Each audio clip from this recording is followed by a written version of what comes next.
Hey guys, welcome back to the Dorky and 40 channel. I am Chad, and today we're going to talk about gyro specific filtering.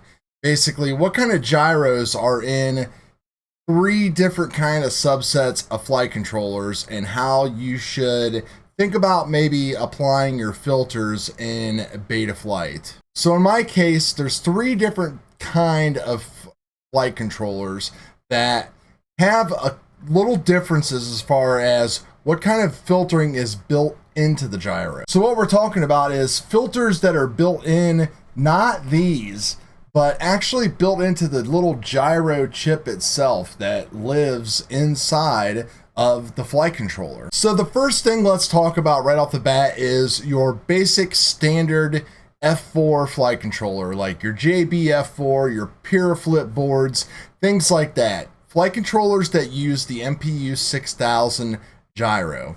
So this gyro has a low pass digital filter built into it that lives at like 250 hertz. So from 250 hertz on up, it's going to do a great job as far as filtering the noise out. And that fits into like the current Betaflight filter strategy very well, which is eliminating and having the least amount of gyro low pass filtering turned on in Betaflight and move some of that over into the D-term low pass filtering.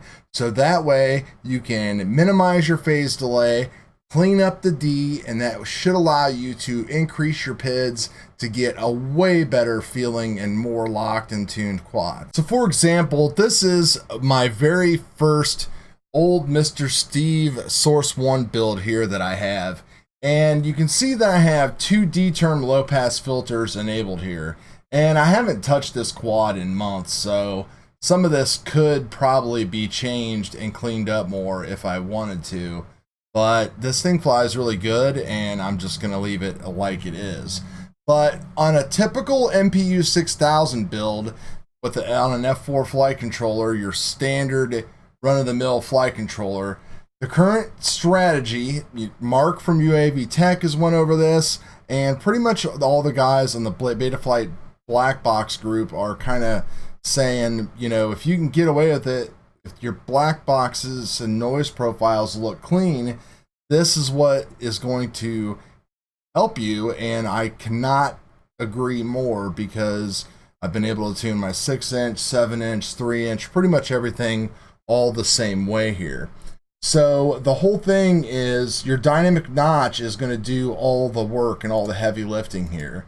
So you can have no low pass filters turned on, let the dynamic notch and the built-in digital gyro do all the work. Then you can turn on this extra D-term low pass filter here, and that will clean up a lot of D-term noise that's there.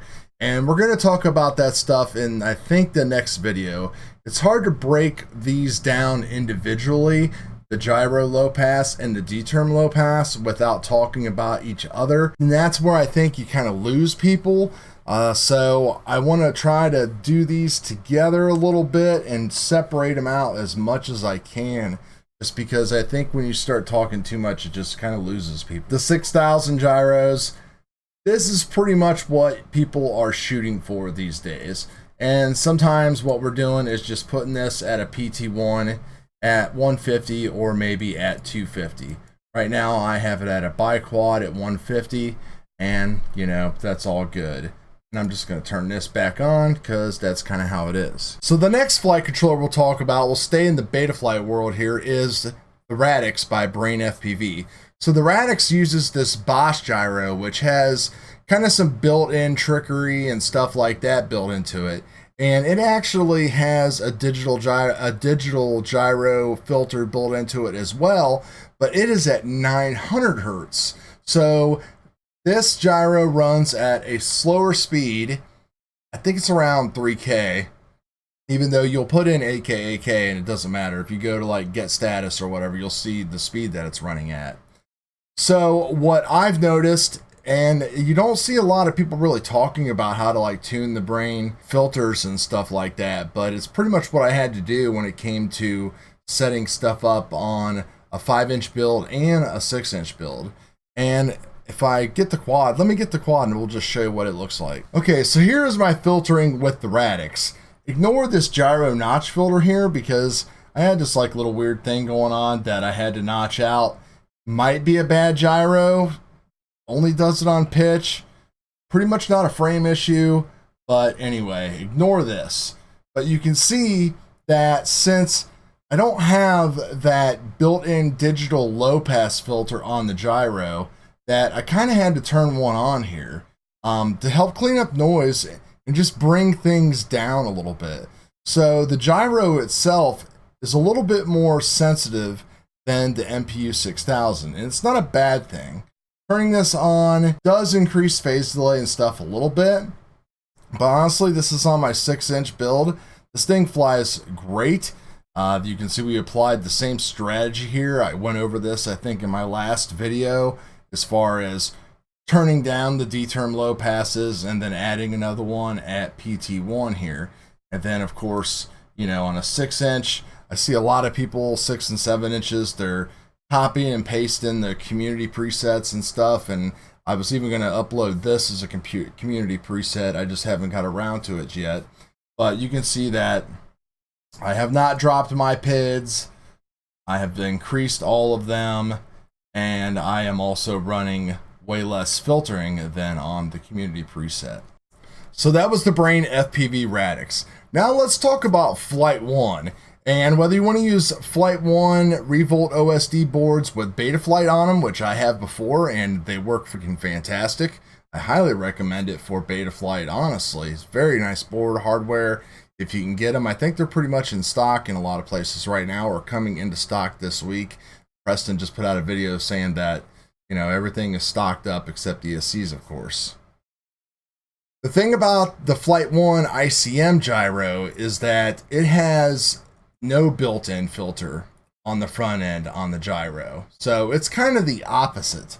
So the way that all of the Flight 1 presets pretty much work is if we look in the Betaflight screen here, what you'll see in the Flight 1 presets is you will see actually double filtering. So you'll have 2 low pass filters turned on the gyro, and then you'll normally only see 1 D-term low pass filter at around, I would say, anywhere from 150 to like 200 hertz, which is a little high on some people's builds running Flight 1. So some people have to lower those down to like 120 to like 100. It works for some reason though, and you really notice a difference when you start changing your D values on Flight 1, especially with the filtering. So that gyro, again, more sensitive, doesn't have a built-in digital filter, so it requires 2 different kind of filters on the gyro itself. They do have a predictive filter that you can run as well, but that's not on Falco X, I don't believe. I have not seen the predictive filter, or I haven't actually went looking for it. None of the presets are actually using it, so I really have no interest in doing that myself because my Flight 1 Falco X quads are running fantastic. So I hope that kind of makes sense and kind of breaks things down onto the how and why and what the differences are. And the most important thing is to just see that, like, you can't really just go and copy and paste like people's settings and presets and stuff like that into it. And I don't see on you know, you go on to different groups, you go on to like Flight 1 groups, you go on to like Brain FPV groups, long range groups, whatever. People are like, oh, this flies great, X and Y flies great.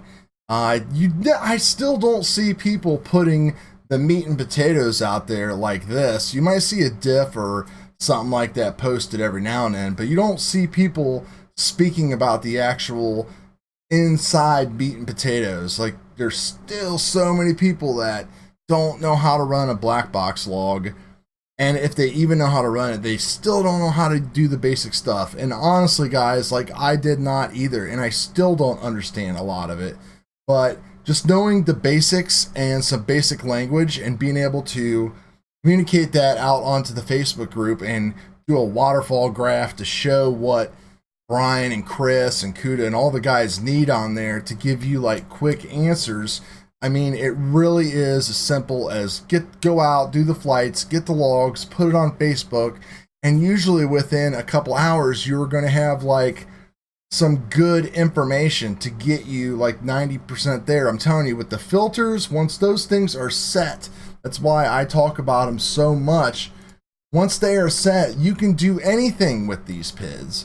I mean, it just cleans everything else up so good that you can just plug in numbers and just start playing around with these numbers, and you're going to feel your quad get better, and you're going to like it more, or you're going to feel it get worse. You're typically not going to start breaking things. You're not going to get like hot motors and this and that and everything else like that.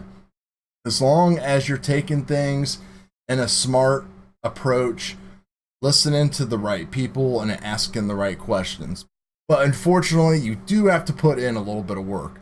I hope this video kind of helps you out a little bit and makes you understand what each flight controller kind of needs, because they are different. Just because they run Betaflight 4 doesn't mean that there's nothing different inside. It goes beyond F4 and F7. So thanks a lot, guys. Hope this helps you out. Hit me up if you got any questions. We'll talk to you later.